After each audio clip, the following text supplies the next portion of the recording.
عجیب لوگ ہیں خاندان عشق کے لوگ، یہ مرتے جاتے ہیں کم نہیں ہوتے۔ میں سندھ اور پاکستان کی بیٹی ام رباب۔ آج میرا سوال مسلم امت سے ہے، جتنے بھی مسلم ممالک ہیں ان سے ہے۔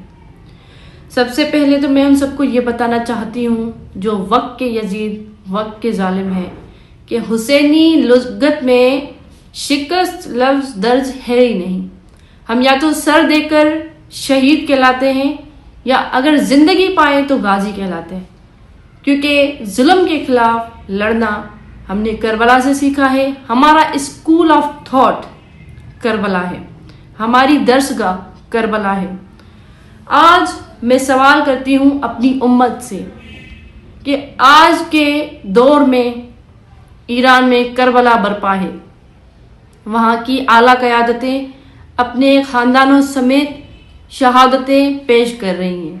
ایک جہاد چل رہا ہے یہود و انصار کے خلاف، جن کے لیے قرآن خود کہہ چکا ہے کہ یہ لوگ کبھی آپ کے دوست بن ہی نہیں سکتے۔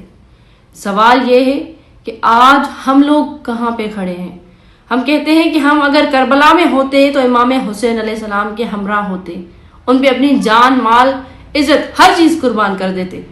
مگر آج آپ لوگ یہ سوچیں کہ آج کی کربلا میں آپ لوگ کہاں پہ کھڑے ہیں؟ آپ ظالم کے ساتھ کھڑے ہیں، مظلوم کے ساتھ کھڑے ہیں، یا خاموش تماشائی بنے ہوئے؟ ہم نے اس دور میں وقت کے یزید کو بھی دیکھ لیا۔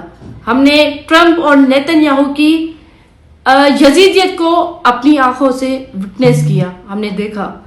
آپ دیکھیں، ہم نے کوفے کے تماشائی بین بھی دیکھ لیے۔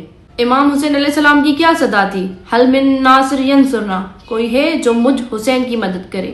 یہی الفاظ تھے نا کہ آپ لوگ کس سائیڈ کھڑے ہوں؟ میرے نانا نبی حضرت محمد مصطفیٰ صلی اللہ علیہ وسلم کی امت کس سائیڈ پہ کھڑی ہے؟